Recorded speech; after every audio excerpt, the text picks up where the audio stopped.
కొనుదెల వంశపు రాజాజా వారికి ప్రణామములు, మణికొండ మహారాణి వారికి ప్రణామములు. ఆడి Q7 చెలికత్తికి ఆశీస్సులు. రారాజా వారు మీకు ఒక ముఖ్యమైన విషయాన్ని చెప్పాలి. మనిషి అన్నాక వయసు అయిపోయాక మంచం దగ్గర ఉండాలి, వయసులోకి వచ్చినప్పుడు పెళ్ళాం దగ్గర ఉండాలి. నేను వయసులోకి వచ్చేసాను. మరి సోమాలియా రారాజా వారు ఒక్కగానొక కుమార్తె స్వయంవరం ఏర్పాటు చేశారు. నేను వెళ్ళి ఆ పనిలో ఉంటాను.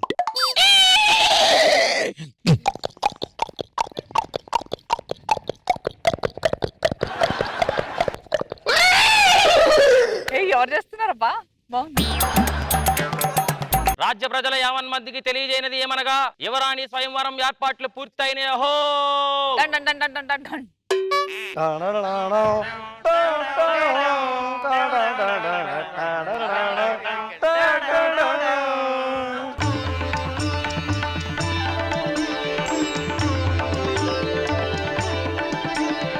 నా సుపుత్రిక స్వయంవర ఆహ్వానాన్ని మన్నించి విచ్చేసిన యువరాజులందరికీ స్వాగతం. ముందుగా నా సొంత భాష సోమాలియా అయినప్పటికీ తెలుగు భాష అంటే నాకు మక్కువ ఎక్కువ. అందుకనే తెలుగు భాషలో నేను చెప్పేదను, సోమాలియా భాషలో మా వాడు తర్జుమా చేయుదుడు. ముందుగా పరిచయ కార్యక్రమం. వీరాధి వీరుడు, శూరాధి శూరుడు,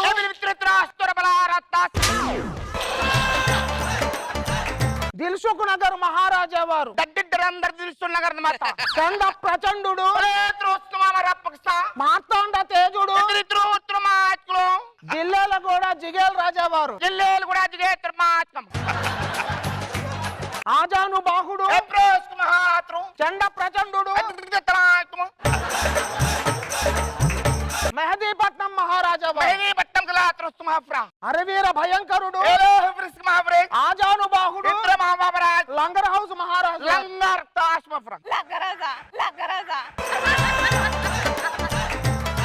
మీ అందరికీ ఒక ముఖ్య విషయం. నా సుపుత్రికను మీరు స్వయంవరం ఆడవలనంటే చిన్న పోటీ ఉన్నది. మీ ఇద్దరిలో కథన రంగంలో 2 దున్నపోతుల్ని ఎవరైతే వధించిదారో వారికి నా కూతురునిచ్చి కళ్యాణం చేయదును. నేను సిద్ధం. ముందుగా లాంఛనంగా ప్రార్థనా గీతంతో మొదలు పెడతాం.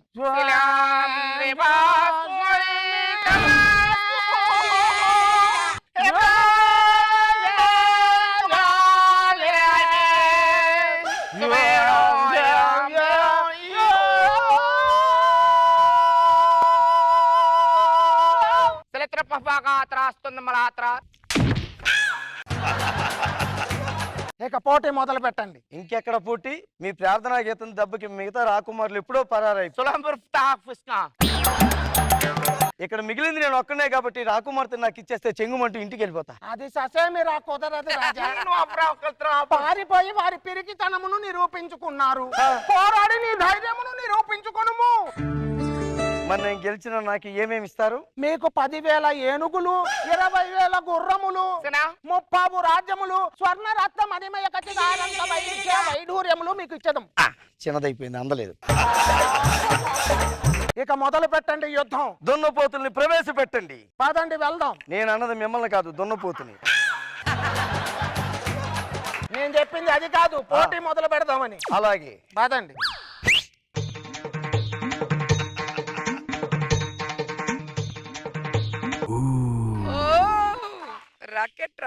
శభాష్ మహారాజా, మీ పరాక్రమమును చూపించి పంచప్రాణములనైనా నా కూతుర్ని కైవసం చేసుకున్నారు. ఇక మీకు ఆశీర్వాదాలు ప్రకటిస్తూ కూతుర్నిస్తున్నాను. రాజ్యమును 2 రోజుల్లో అడ్జస్ట్ చేసి ఇచ్చేదాను. మహారాజా వారు ఒక 2 రోజులు మీరు అనుమతిస్తే ఈ రాజ్యంలోనే గడిపెళ్తాను. అలాగే వెళ్ళేటప్పుడు కానుకలు కూడా తీసుకువెళ్ళండి. సంతోషం. దీర్ఘ సుమంగళి భవ.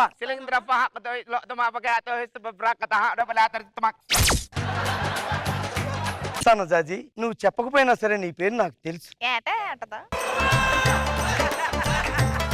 వావ్, ఆకాశంలో ఒక చందమామ, నేల మీద ఇంకొక చందమామ. ఒకేసారి 2 చందమామలను చూసే అదృష్టం నాకే దక్కుంటుంది ఈ ప్రపంచంలో. ఈ అద్భుతమైన సాయం సంధ్య వేళలో నేను చూస్తుంటే నాకు ఒక కవిత చెప్పాలనిపిస్తుంది. మదన మనోహర ముగ్ధ సౌందర్య సుకుమార అందాల రాసిని పండు వెన్నెల్లో వేసి తేనెను పోసి రంగరించినట్టుగా ఉంది నీ అందం. తెలుగులో చెప్పే ఎవర్రా నా పర్మిషన్ లేకుండా అంతరంగంలోకి ప్రవేశించిన చెలికత్తెలు ఎవరిక్కడ? చెలికత్తెలు ఎందుకు వస్తారు? నేనే. అదేం చెప్పు, నువ్వు రాకుమార్తెవా చెలికత్తివా? నాకేం తెలుసు, మా అమ్మ నాకు ఇప్పటికీ చెప్పలేదు. ఏ ఎందుకంత ఫీల్ అయిపోతున్నా? నా గొంతుకేమైంది? నీ గొంతు వింటుంటే నా అంతరంగంలో ఆంత్రాక్స్ పౌడర్ జల్లినట్టుగా ఉంది. ఏ నా గొంతు బాగాలేదా? బాగానే ఉంది, కాకపోతే ఒక చిన్న పోలిక. మనిషి చూస్తే మల్లె పొదలో ఉన్న స్వరం చూస్తే ముళ్ళ పొదలా ఉంది.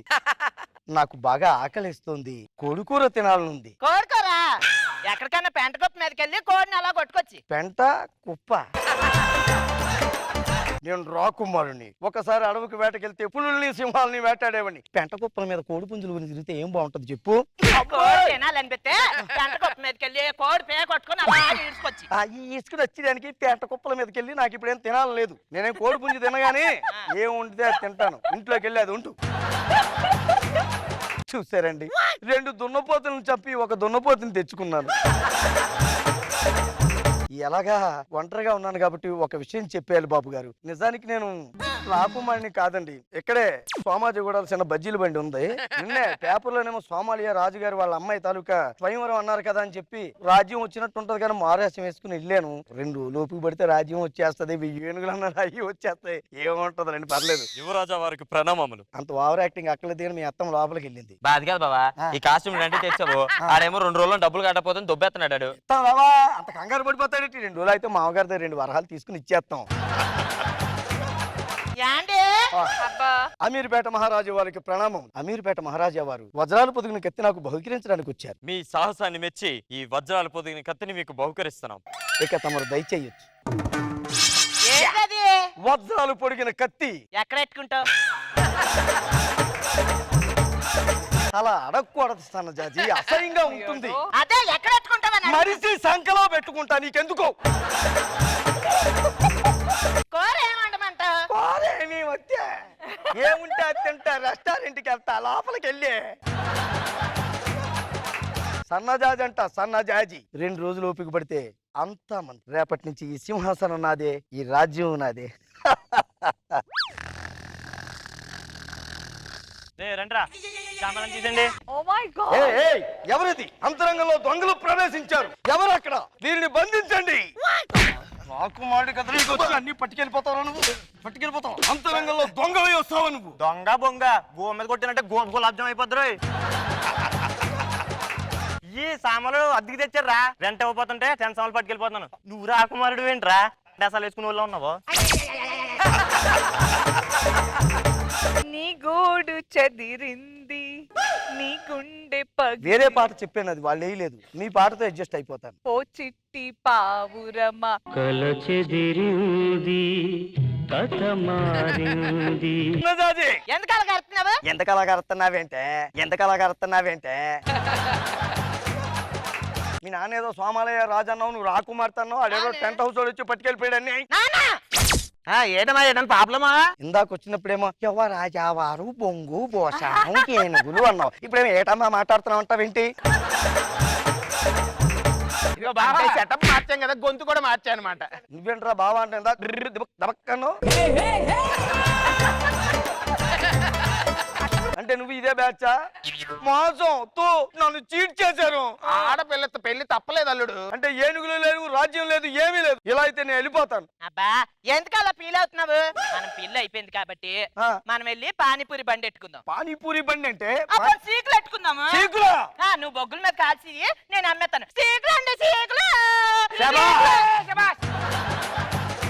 నా కూతురు అనిపించావమ్మా. ఎంతకంటే పెద్దగా మీ నుంచి ఎక్స్పెక్ట్ చేయలేదు. పద సీకులు బండి పెట్టుకుందాం.